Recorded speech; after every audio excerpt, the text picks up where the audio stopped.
ଯଦି ଲୋକମାନେ ଆମ ବିରୁଦ୍ଧରେ ଉଠୁଅଛନ୍ତି, ଆମ ବିରୁଦ୍ଧରେ ଯାଉଅଛନ୍ତି, ତାହେଲେ ଆମେ କଣ କରିବା ଦରକାର? ଆମେ ସେମାନଙ୍କ ବିରୁଦ୍ଧରେ ଯିବାର ଆବଶ୍ୟକତା ନାହିଁ। ଆମେ ପରମେଶ୍ୱରଙ୍କୁ ସ୍ଥାନ ଦେବାର ଆବଶ୍ୟକତା ରହିଛି। ଏହି କଥା ଜାଣିପାରିଥିବା ଦାଉଦ କଣ କହୁଛନ୍ତି?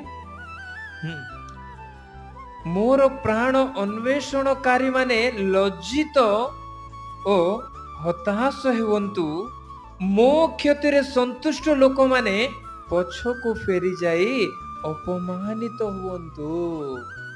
କେବେ ହେବେ? ଆମେ ସେମାନଙ୍କ ବିରୁଦ୍ଧରେ ଗଲେ ସେମାନେ ହତାଶ ହେବେ ନାହିଁ। ଆମେ ସେମାନଙ୍କ ବିରୁଦ୍ଧରେ ଗଲେ ସେମାନେ ଲଜ୍ଜିତ ହେବେ ନାହିଁ। ଆମେ ସେମାନଙ୍କ ବିରୁଦ୍ଧରେ ଉଠିଲେ ସେମାନେ ଫେରିଯିବେ ନାହିଁ। କିନ୍ତୁ ସେମାନେ ଫେରି ଯିବାର ଅଛି କହିଲେ, ସେମାନେ ଲଜ୍ଜିତ ହେବାର ଅଛି କହିଲେ, ସେମାନେ ହତାଶ ହେବାର ଅଛି କହିଲେ, ଆମେ ଜଣଙ୍କୁ ସ୍ଥାନ ଦେବାକୁ ପଡିବ ପ୍ରିୟମାନେ, ସେ ହିଁ ପରମେଶ୍ୱର।